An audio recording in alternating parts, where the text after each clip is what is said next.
Most people don't fail to plan. They plan as if time bends. My name is Josh. I'm a software developer with 17 years of experience, 10 of which has pretty much been in startups. I've been pretty much focused on startups for almost the last decade, and my role is to come into companies and build products that work. I've been told I have this unique ability to see the future in terms of finding problems and specific issues that the business faces months ahead of time before they even start showing signs of it. I'm able to pick up very specific problems that we're going to face that could potentially crater the business or that product idea months ahead of time. And today I want to walk you through how to do the exact same thing. Every project tells you the future. Most leaders just refuse to listen. Almost always at the halfway point, you can already tell how it's going to end. And I can tell you now that hope is not a project plan. You don't need a crystal ball, you just need honesty. Momentum isn't magic, it's math plus humility. So to start off, I want to take you through how projects generally actually go, how we plan them out, how we expect them to go, and then the reality of how things end up. And I want to show you where the touch points are along that journey that you can actually listen and tell where things are going so you can course correct in the right timing so that it's not always fighting fires, so that you're not always dealing with crises. So to kick things off, I've set out a goal here. We've got roughly 30 tasks, 8 months, 4 developers. So let's walk through. I've scoped out a fairly simple app for us to build, right? Let's just say it's a web app for a classifieds website. What we want is we want an admin section where we can manage the users. We can have different types of reports from user retention, classified analytics, insights into how people are actually using the platform. We want some kind of support system where we can deal with FAQs, accounts and payments, general inquiries. We want listing reviews and moderation so that we can manage actual content that's going on the platform. We need the marketing side of the website, which includes a landing page, legal kind of pages, maybe even a pricing page. Then we need to deal with authentication, which is going to include sign up, login, reset password. We're going to need some kind of profile management, which would be two-factor authentication, profile details, address management for deliveries, know your customer documentation. We're going to need a billing section where we can manage the user's invoices for things they've paid for, where they can manage their billing stuff like their wallets, top-ups, withdrawals, that kind of stuff. We're going to build classified listings where we're going to have categories and groups of items as well as the individual items. We also need an upload flow for how people can create their items that then needs to go through the review process for us to allow if we want it on the platform or not. We need the ability to share items to pop up with the share previews if you share it on WhatsApp or Discord. We want the ability to maybe bid on items. If you don't want to just have a one selling price, we can potentially look at doing bids. We're going to do notifications to let people know that, hey, you've got a bid or there's a new item for something that you've identified. We need the functionality to send emails. We need some kind of onboarding experience where we can do an email campaign and upgrade call to actions if we have some kind of subscription side of things, or to top up their wallet potentially. We need to look at some kind of Google Analytics or Mixpanel or something to let us know how people are actually using the platform. And then lastly, we're going to get a wish list. Now, other things we also need to include here is deployment infrastructure and a failover or recovery plan. So this over here is roughly about 30 items, give or take, right? And it's 30 sections or topics of things that we need to address. It's not well scoped out, broken down tasks. This is generally what you're going to get from a client or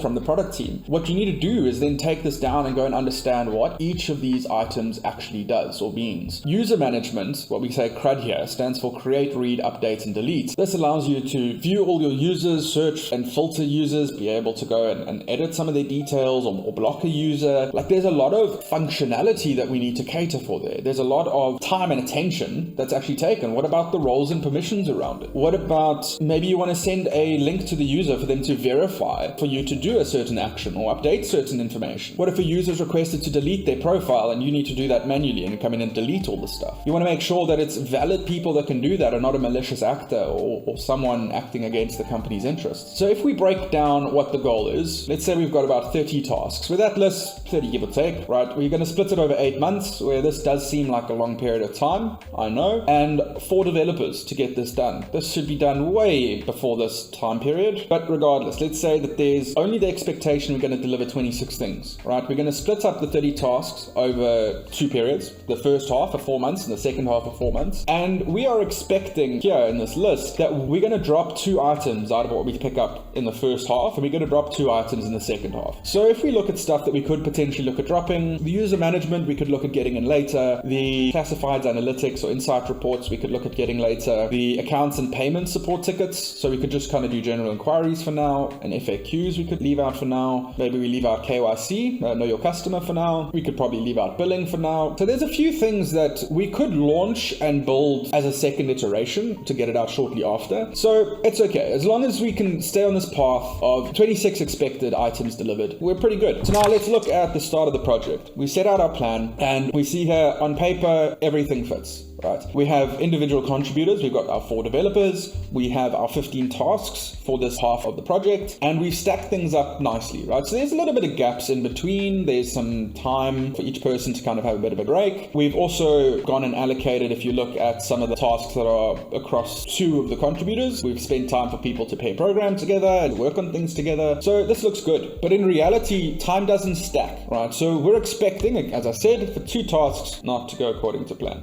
So over here, we have our expectation of how things are going to plan out, right? So what we can see here is that when we plan to start and kick the project off, it started a bit late, and that had knock-on effects on some of the other tasks. But we're actually able to finish that in half the time, right? It still ends at the same time period. But because we had to take certain shortcuts now in order to still deliver this task by the same deadline, it may have had other knock-on effects. So this task has now changed. Now, we started late, we were still able to finish the bulk of what was meant to be done in that task, but there might have been a trade-off here or there, some kind of shortcut that needed to be taken in order to still get this across the line so that the rest of the project can try and stay on track. So what that means is now, instead of this task being just for the second contributor, you're now going to pair with them a little bit. You're going to do some of the work with them to cater for some of that shortfall. Right? It's fine. You're still just moving a few things around, and we can still move a few things around. We can still hit our expectation of delivering everything except these 2 tasks. And most of the time that's okay. Most of the time you can plan that these 2 tasks are okay if they drag on a little bit. It's not great, but we can get to them at a later stage. It's okay. And then the reality sets in on how things actually get done. And things start later than expected. Things take way longer than expected because there are unknowns that pop up. There are many unknowns that pop up. Questions that your developers now have when building out the software that should have been picked up earlier on in the process that just wasn't. One of the biggest mistakes I feel people make is thinking that wasted weeks roll over like your mobile data plans. Most teams mistake capacity for calendar space, and that's not the same thing. Delays compound. One missed sprint quietly eats up the next 3. And you'll find that the problem isn't generally bad planning. It's planning without friction. Your Gantt chart,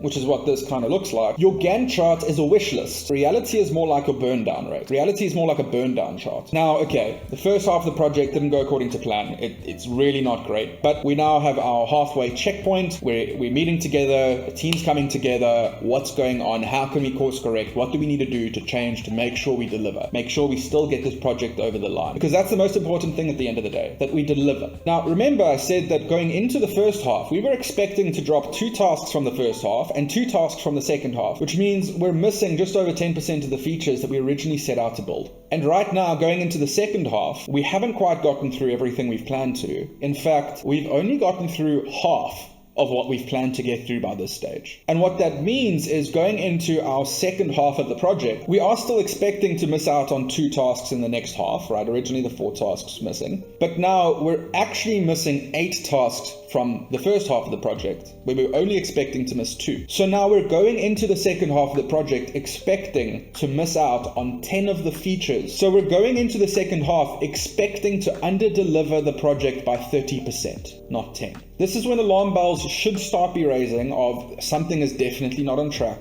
We need to change tact. We need to figure out a new way to work together. We need to figure out a new way of getting tasks across the line. We need to think, should we pause, go back to the drawing board and really think through a lot of the features before we really climb back into code. And what most people don't realize is by the midpoint here, you've already written the ending. You just haven't read it yet. And you can tell that projects fade halfway through. The honest teams cut scope. The delusional ones double down. And if there's anything my career has kept telling me is that the earlier you accept reality, the cheaper it is to fix. So okay, cool. We're going to change tact. We're going to change how we work. And now let's plan. Let's go into the second half of the project. We're going to figure out everything we need to get done. And the main thing we have to focus on is this task number 15. I've changed the color of it. It's green. This is the task we need to go live. If this task doesn't get out there, we don't have a product. This is our make or break moment. So again, we plan out nicely that everything fits in. Bear in mind, this is the 15 tasks that we're planning to do this half. Not any of of the 8 tasks we're still missing from the previous half. In expectation, we are still expecting to drop 2 tasks from this half of the project. But it's okay. Things can take a bit longer than expected. We can move a few things around. We can make it work. We can still make sure that we deliver this task number 15, even if some of the other tasks are delivered after that, right? They take a little bit longer than expected, but it's okay. A week after go live, that's when we push a couple of those bug fixes. Some features only get tested in production. Either way, we're still able to deliver. That is the core fundamental crux of what we have to get to. And then reality sets in. You course corrected by moving some tasks around, but you treated the symptoms, not the cause. But when reality sets in, especially in the second half of the project, is when most companies or teams find out that they treated the symptoms, not the cause. They didn't dive in deep enough to actually solve what was causing those problems. So all they did is move tasks around the board. They didn't change how they execute on those tasks. So the reality of things is you still don't get to everything that you set out to. And the big piece here is you did not get